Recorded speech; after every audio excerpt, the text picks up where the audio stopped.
suntem la o luptă între Sabin și cu Sasu, unii dintre cei mai buni luptători. A venit și Mickey Mouse aici lângă noi. Hello. Salutare, Mickey Mouse. Eu sunt băiatul ăla de care ți-e frică în sală și după când îi auzi vocea, nu-ți mai e frică de el. Revenind la lupta covârșitoare dintre Sabin și Sasu. L-a lăsat să înceapă de la spate. Nu. Sabin este într-o încurcătură foarte mare acum. Sasu l-a prins foarte strâns de gât, încercând să finalizeze o strangulare.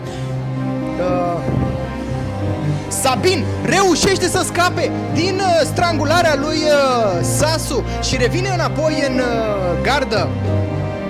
Sasu închide garda, iar Sabin încearcă să se ridice și să iasă din gardă, dar cade din cauza lui Sasu, care este un luptător foarte, foarte ager și foarte bun.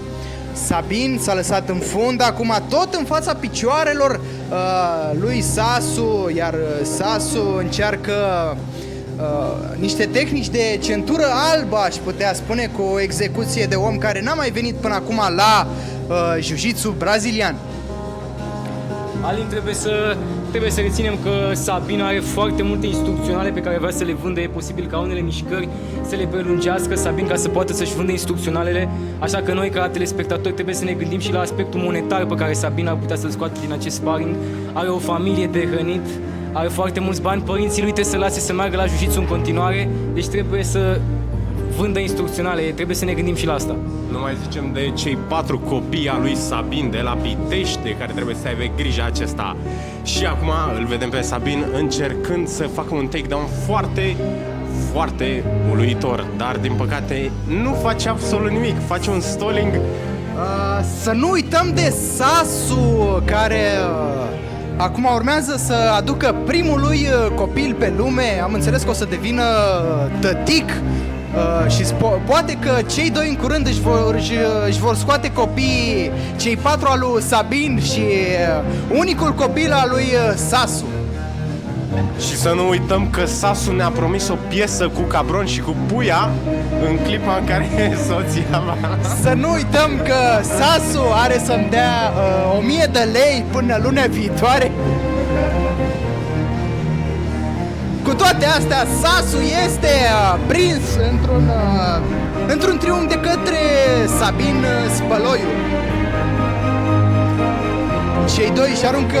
Intrați în descriere pentru instrucționalul de triunghiuri. Cei doi își aruncă priviri temeinice de parcă wow, cât atleticism pe acest Sabin Spăloiu.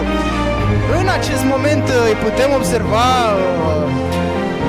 destul de mult flexibilitatea pe care acesta o are și agilitatea. În acest moment Sasu este într-un pericol destul de mare, pentru că Sabin este quadruplu, din câte am înțeles, campion național. Și la copii. Tătic și quadruplu campion. Din câte am înțeles, ultimul concurs al lui Sabin a fost când s-a bătut cu 5 copii în același timp și i-a bătut pe toți. Destul de surprinzător, dacă mă întreb pe mine. Aveau vârstele cuprinse între 5 și 7 ani. Nu au avut nicio șansă acei copii. Iar în ultimele secunde de agonie ale lui Sasu, Sabin încearcă un armbar, dar Sasu se ține foarte, foarte strâns de... Iar Sabin trece pe Otari Coplata și câștigă meciul